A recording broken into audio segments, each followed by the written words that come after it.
So we have made it to part 6, ladies and gentlemen, where we are backtesting our strategy that we have made with you all on 2026. And the aim today is to be able to go through the results and being able to start the development of our bot. Right. This is a strategy that we've been working on for the past, I want to say 5 videos or so, for 5 sessions, excuse me, with regards to being able to start with our Kalman breakout strategy, our AI breakout strategy, right? And what it does, for those that are not familiar, right, it uses the Kalman filter, and the Kalman filter is such that we can be able to cut down on the noise, right? Then the data that's passed through the Kalman is sent through the KAN smoothing, so we can being able to get the real picture of what's going on. Then we use the MAE breakout bands in order to figure out, all right, bet, where is our signal coming from, whether it's going to be a call or a put, right? So for those that haven't already, I need you to go ahead and smash that like and subscribe button. And what we're going to be doing today is being able to go over the 2026 results, in addition to being able to start the development of our bot, right? So for those that don't know, my name is Creative, and here at Creative Coder, our aim is to be able to create different algo trading strategies, right? From strategy to bot, and being able to validate it, i.e., being able to run it paper trading, right? So we've gone through all of these steps. Right now, we're doing our walk forward validation just to make sure that the strategy is not overfit, right? And another way for saying overfit is that imagine that you're taking a test, right? And you memorize all the answers for the test, and you go to be able to take, and you get 100, right? We want our strategy to be as robust, agnostic, and as profitable as possible. So that's why I've laid out these 7 steps here, right? And we want to be able to go through them systematically. Right now, we're on walk forward validation.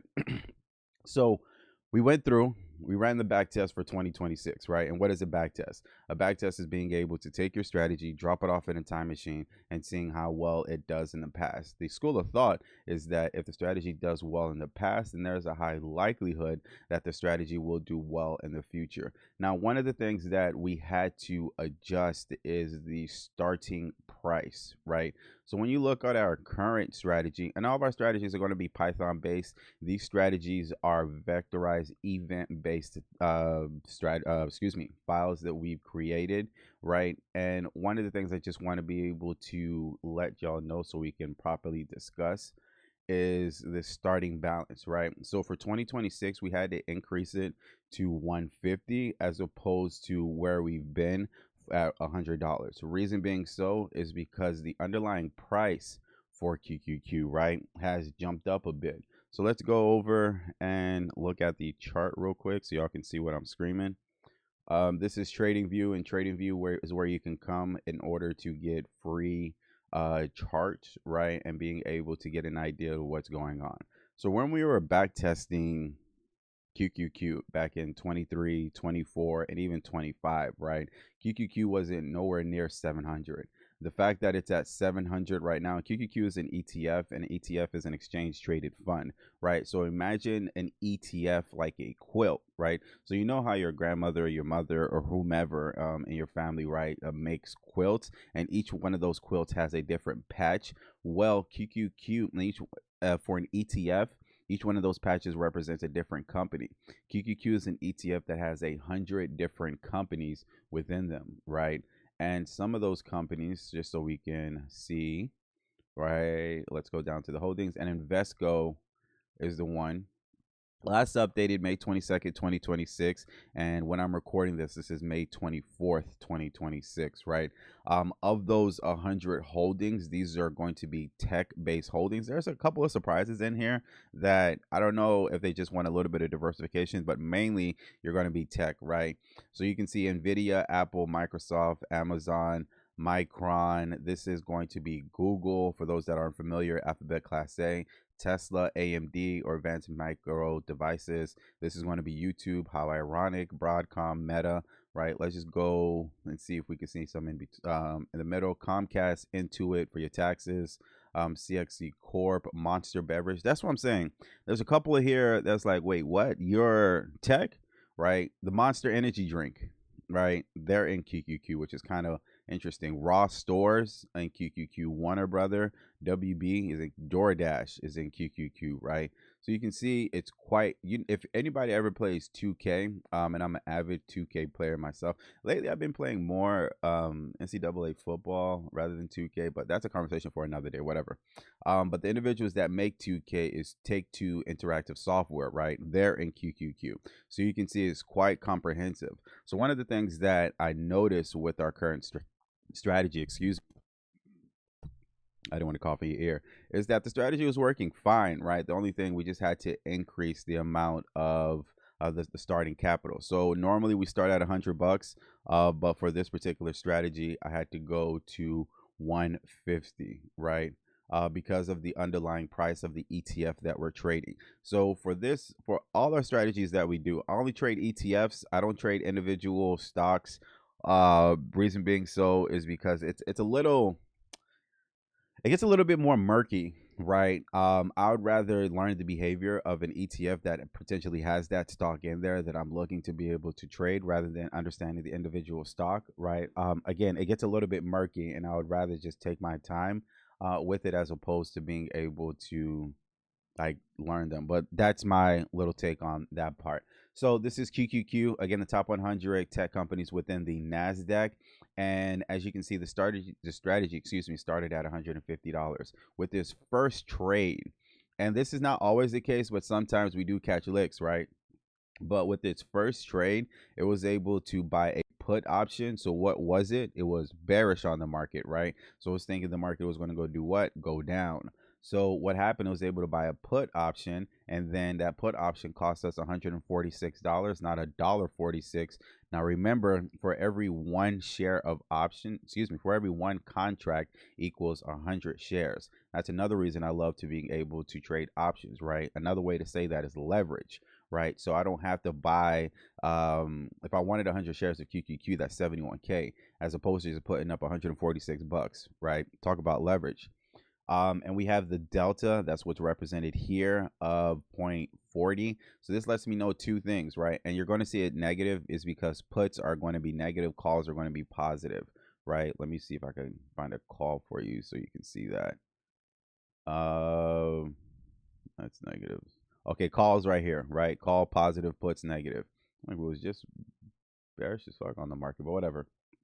All right, so this lets me know two things. One, for every $1 movement, we're making $40. Again, one contract, 100 shares, right? So multiply the 0.40 times 100, you get $40. This also lets me know that there's a 40% chance that this option contract will be profitable or expire in the money, right? And that's the goal. Even though right now this is a kind of out of the money, in the money type of bit, we want it to be able to expire in the money, get as much intrinsic value as possible, such that we can be profitable. So it was able to go from 146, and then it TP'd, right? Take profit. It was able to hit that, and then it was able to make 175. So I thought that was phenomenal.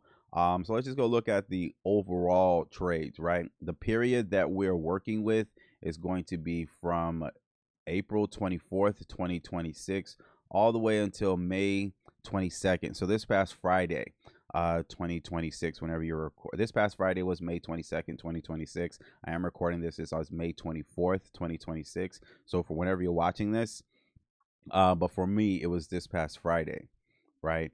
So what happened is 19 trading days. Out of those 19 trading days, we were active each one of those single days. We were able to go from $150 to $736.74. There was a return of 391%, and the total P&L that we gained was 586, right? So out of those 18 trades, we only had one loss out of 18 wins. So damn near batting 1,000, right? Not really, but damn near. Right, we're at 94%. The average win, you see, it's not crazy. It's $34, right? Average loss is 9 for that one L we took. Profit factor is kind of ridiculous, right? Reason being so is because we took one L. After that one L, the strategy felt so bad, it wanted to make $66 per trade, right? Per loss, right? That's what the profit factor is letting me know. And then the max drawdown is from peak to trough, right? So at one point in time, the strategy lost $2.75, but then it felt so bad it rallied to 736. This is our exit analysis. Is looking like there's no stop losses, so that's one thing that I'm looking at. And we're TPing or trailing, or we're time exit, but all of them are positive, right? Distribution, we're looking at calls and puts. Everybody's over 75%, and it's bi-directional. It's not over indexing for one particular direction. That's what we're looking for. And then we have the skip reason is because the option wasn't a match. That's fine. And as you can see here, the underlying milestones that we were able to do, right? So just after 13 trades, we're at $500, right? And this is on the 13th, but we're able to end at 750. So this is when I'm under the impression that this strategy is ready to go, fam, for us to being able to create our actual algo bot. So what I want to do is start the process to being able to create an algorithmic trading bot, right? But before we do that, I think let's go ahead and answer a few questions. First, let's go to our handy dandy whiteboard that we've been using. Let me just zoom this in a bit. All right, beautiful. So everybody talks about an algo, right? What is an algo? What is an algo? So what is an algorithmic trading bot / strat, right? For me, how I see it, let me just wait this a little bit so y'all can see that. All right, bet. For me, how I see it, an algorithmic trading strategy is an automated, algorithmic trading strategy is one, you're not gonna let me do that, just listen to me, is one, automate your trading strats, right? And this is when a computer takes your trading strategy and being able to buy and sell based on these rules that we have set for the system, right? Based on the strategy, right? So I know that, come on, there we go. That looks a little bit better, right? Another way to being able to think of an algorithmic trading strategy is being able to have a set of rules and instructions that a system / computer system / CPU, I'm going to say system, let's just put system follows, such that it is able to automate your trading, right? So I'm giving you just a couple of different ways to be able to think about an algorithmic trading strategy, right? Or algorithmic trading bot, right? We're going to be using Python to build ours. We're going to be using Python, right? And this is going to be in the tech stack for where we're getting our data from, right? So the open, high, low, close volume, open, high, low, close volume, or other words, stock data, is coming from Alpaca, also Schwab, right? And we're using Alpaca. Let me just put here, Alpaca Websockets, WebSocket. Then we're using Schwab, if I can spell this right, Schwab REST API, and also public API REST. This is for open, high, low, close data. And then for option data, we are using TastyTrade, REST API. We're also using theta data, Python lib. And then we are also going to be using public API REST, right? So this is going to be our stack for our data. This is where we're going to be writing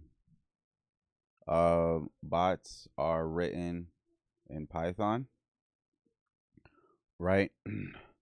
And then we're probably going to be creating anywhere between like 5 and 8 files for this, keeping it not monolithic, right? I want to be able to keep this as great as possible. So let me show y'all an example of a bot that we currently have right now. Let's just run through some of their codes. One that has been performing very well, I'm not going to hold you, is let's just go to the fan favorite, which is got VWhopper, right? So here's a bot file, right?